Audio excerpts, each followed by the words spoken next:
You ready? Yeah, let's go.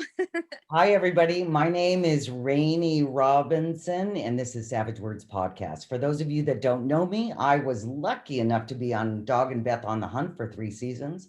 I was on Dog and Beth Fight for Their Lives on A&E, and I was on the only season of Dogs Most Wanted with one of my most favorite people on the planet, and that was Beth Chapman. Tonight, I have a really incredible, badass woman, and you guys are going to just love her. She's a friend of mine. She is active military. That takes something. She owns B&C Investigations right up the road from me. And she has a really cool podcast as well. We'll talk more about that a little bit later, but I want to introduce you to Kelley Coelho. Yes. I said Hi, it right. everybody. Hi. How are you? I'm good. How are Uh, you? Good, thank you. Thank you so much for taking the time to even be here. But, you and I spoke a couple weeks ago, and, you were always just kind of full of trinkets, which is really fun for me. But you knew that Lisa and I were talking about, doing the human trafficking and the locating of the small kids. And you popped up and said, "Hey, I've got some of this information." So fill everyone in on exactly what you do.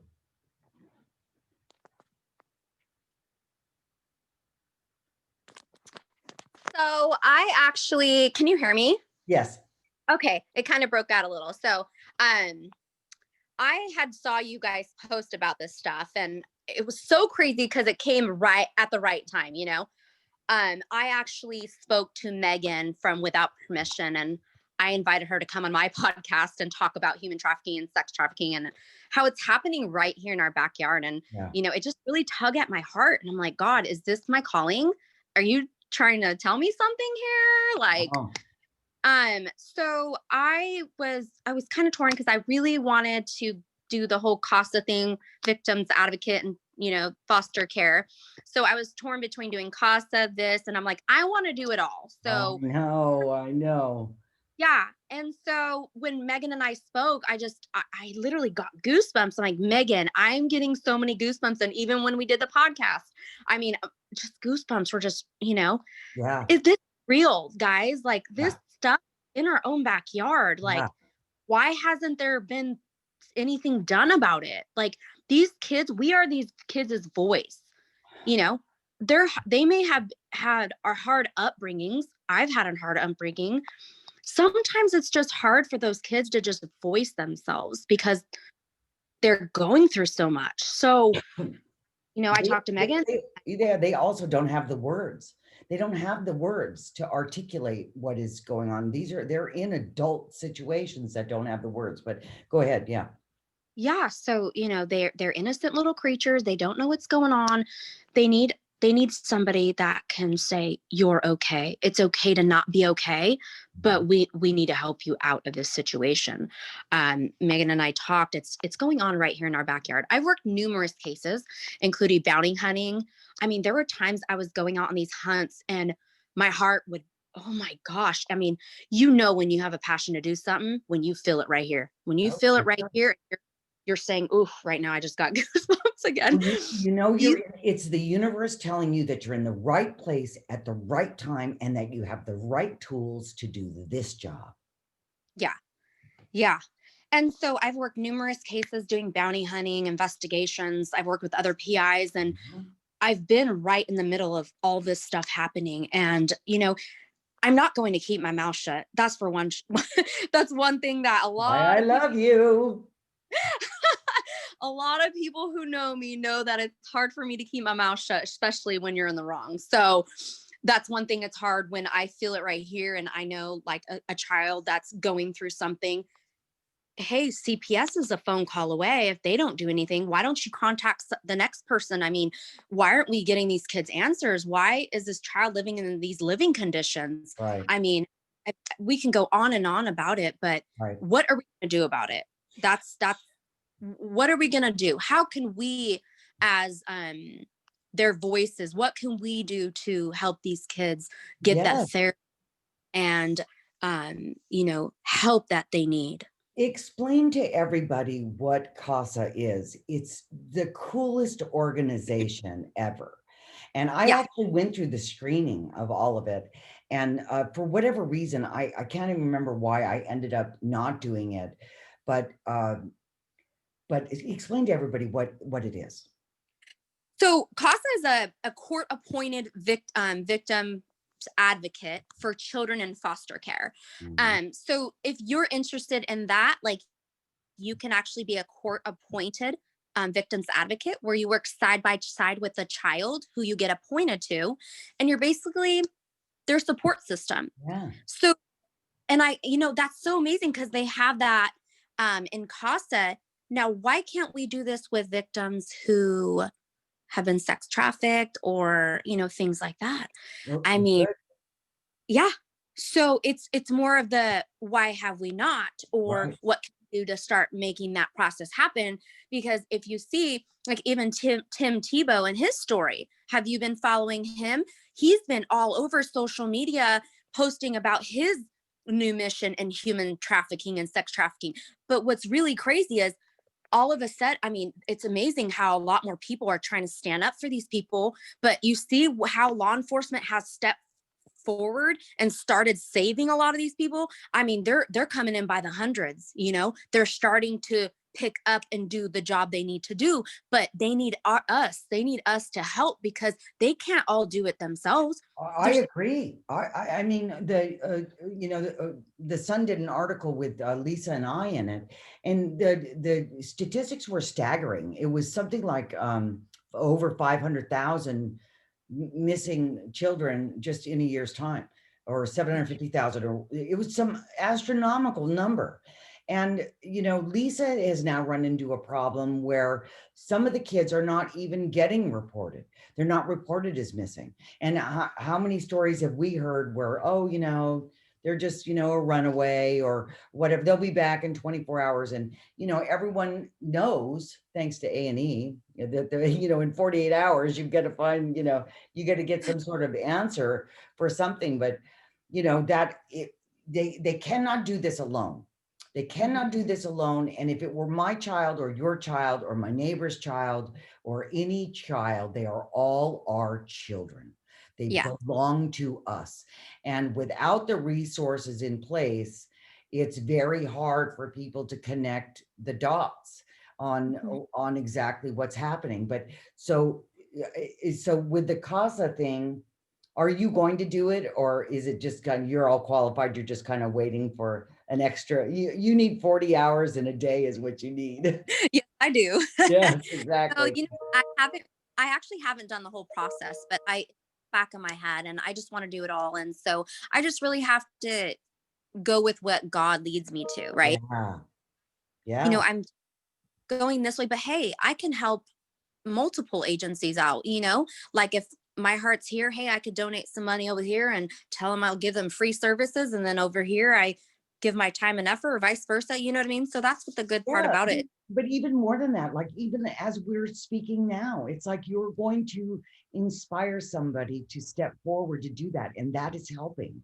That Mhm. is facilitating your mission through other people, because a lot of people get fragmented and they don't know what to do or what it means or how it, uh, comes together. The CASA thing, I love that because you are actually that child's advocate. So you Mhm. get to say, you go to court for them and you get to meet with them.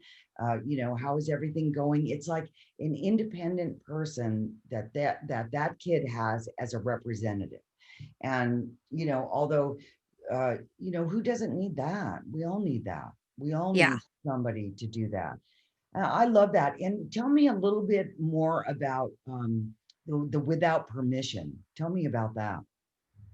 So, Without Permission is an organization in Stanislaus County who helps women who have been sex trafficked or who is a victim of sex trafficking.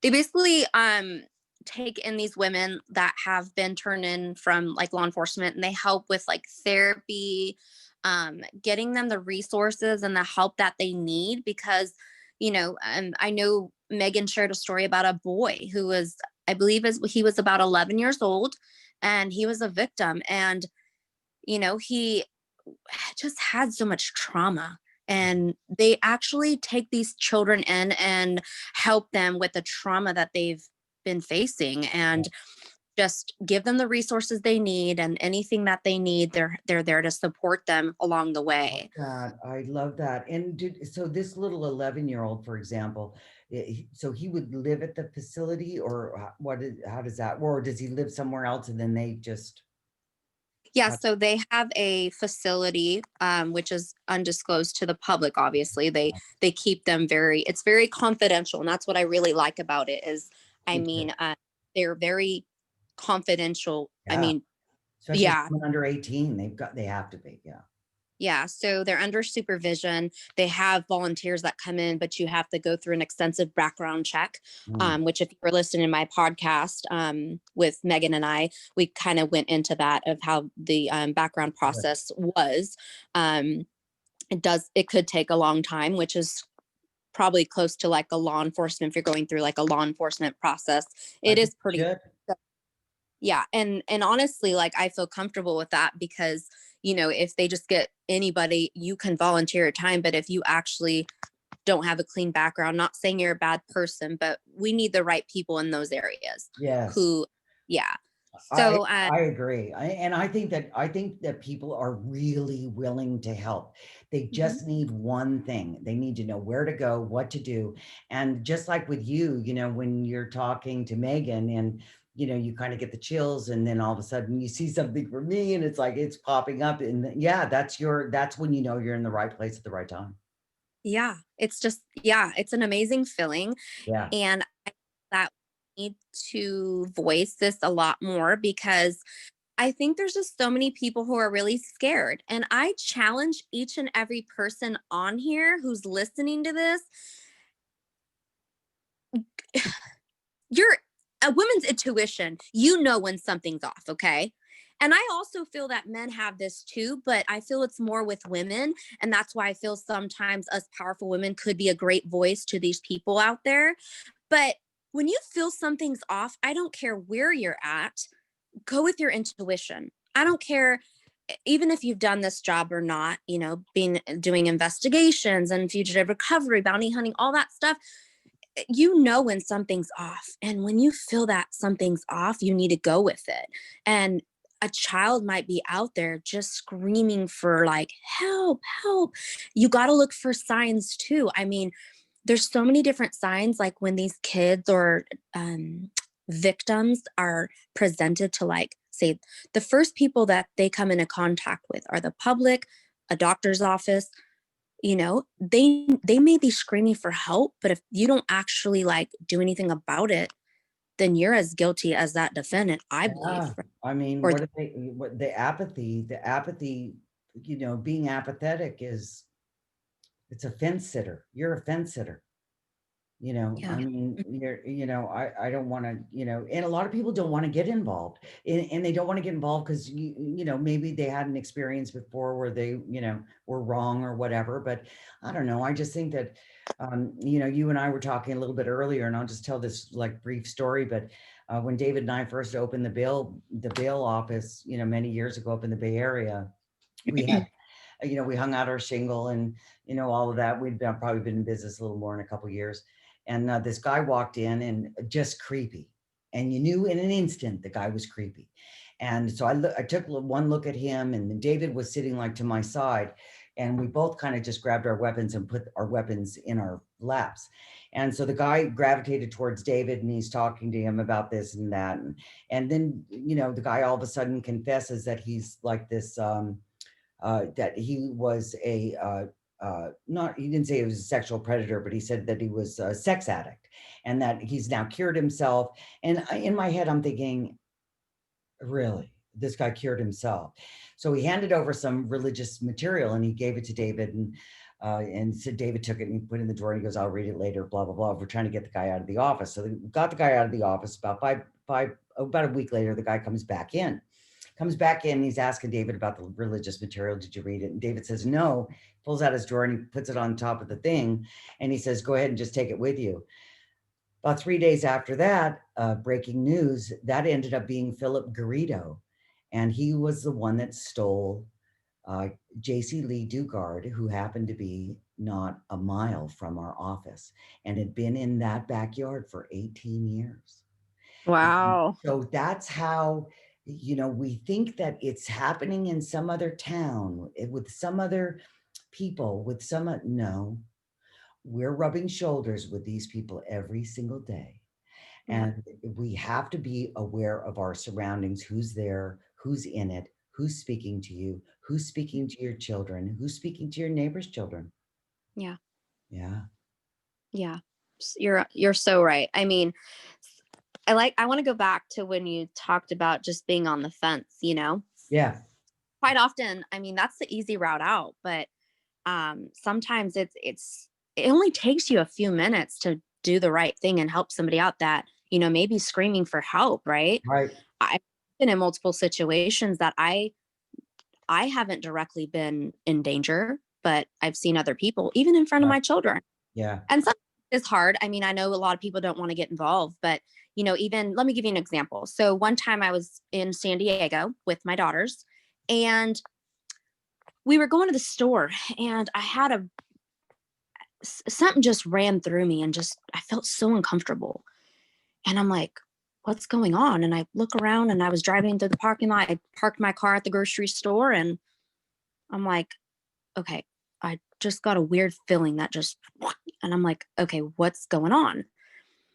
I kind of ignored it at the moment, but like they said, always go with your intuition. So I got a really weird feeling again. I'm like, okay, girls, do me a favor, just sit back there. I'm going to get out of the car, and I don't want you to move. I want you to stay in the car, and I'm going to lock my car door. And they're like, Mom, what's going on? I'm like, don't worry about it. Everything's going to be okay. So I closed my door, and I had seen a girl walking with a short skirt. Okay.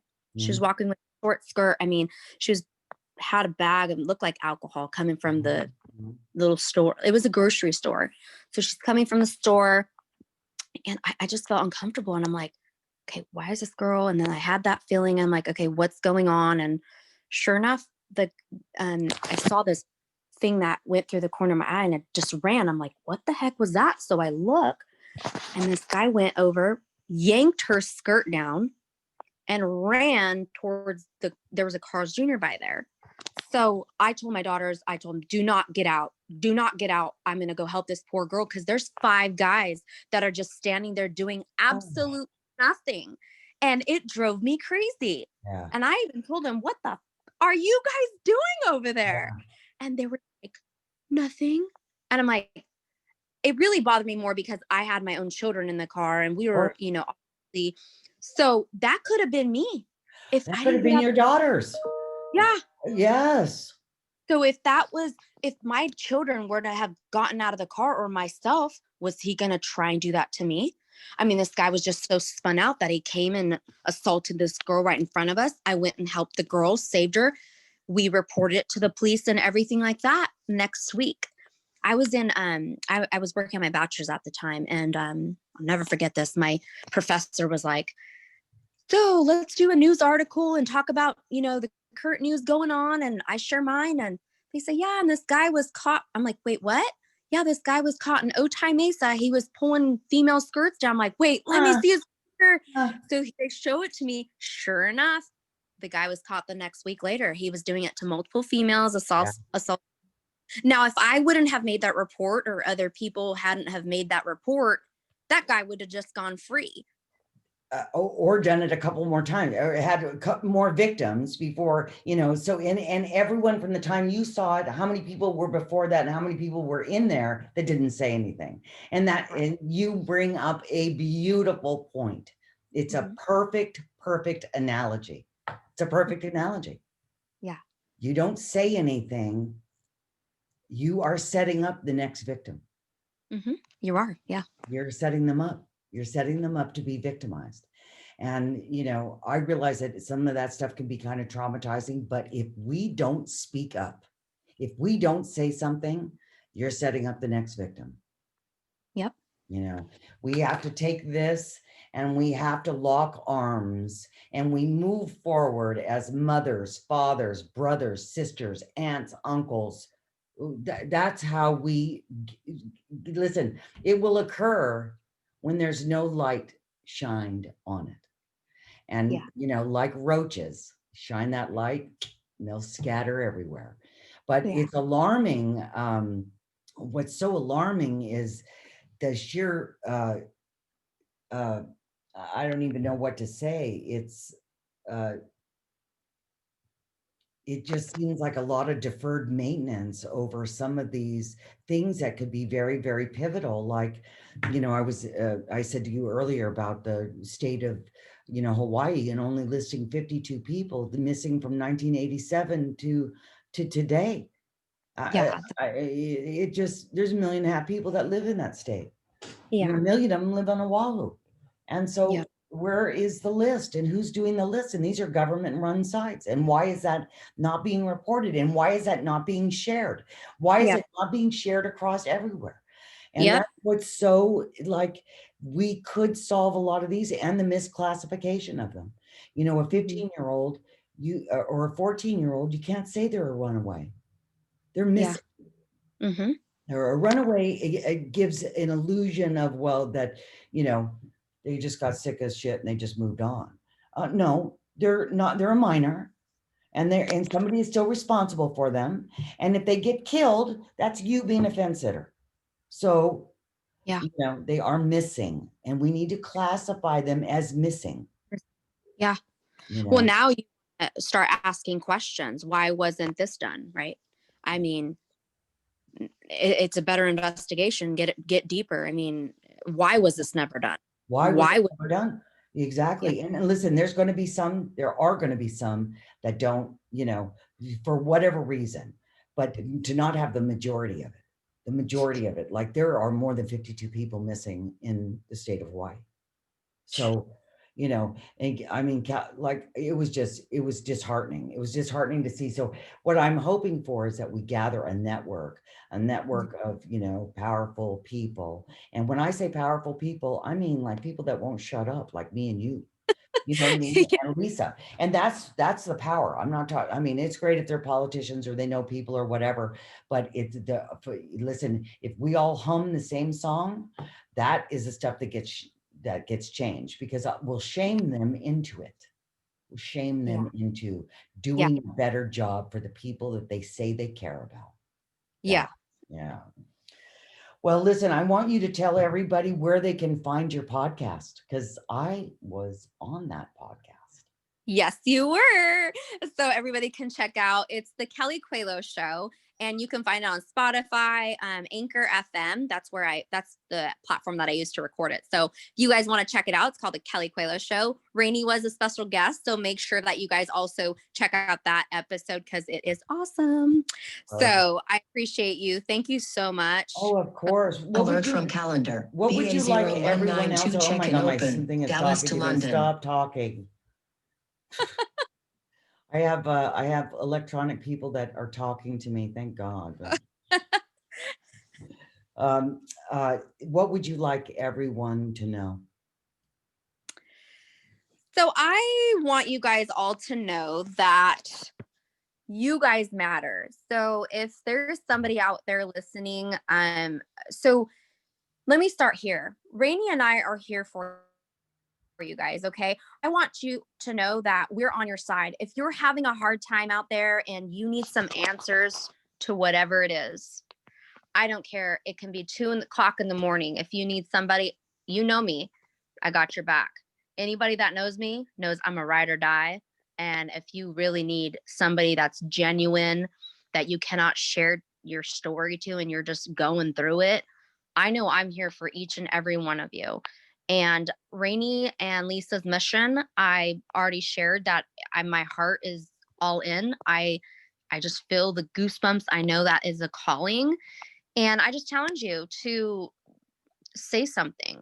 I challenge you to defend yourself and know that you have a voice and that you matter, because a lot of people think that they don't. And I just want you to know that you do.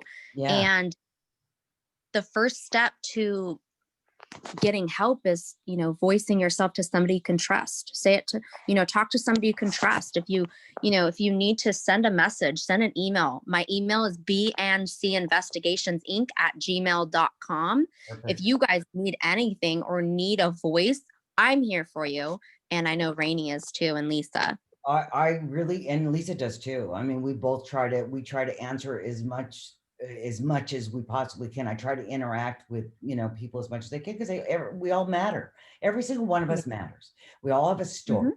and we all have people Hmm. that love us. And, Yeah. the people could be our family or it could be a friend, but we're all loved and we deserve that love and we deserve Yeah. that respect. Yeah. And I think that if, we had a network of, people that really just locked arms, a safety zone Hmm. for people. Love Listen, that. I'm not putting up with any of that, and you're not putting up with any of that. Love. And someone that is in a weakened condition will put up with that. And that's what we Yeah. want to stop, is that. Love it. Yeah, Love it. You hit it spot on, girl. exactly. Yes, I love Exactly. it. Yeah. Well, listen, my sweet, thank you so much. I really appreciate all your minutes here and I appreciate your insight. And I just absolutely adore you. And I just Thank you. adore your spirit. And I just think that, you are definitely in the network and we definitely need to, make this circle wider and, catch as many that we can and get them to where they need to go without being, further victimized. Yeah, I Yeah. agree. Thank you so You're much. so welcome. Good night, everybody. Thank you for watching Savage Words Podcast. Until next time.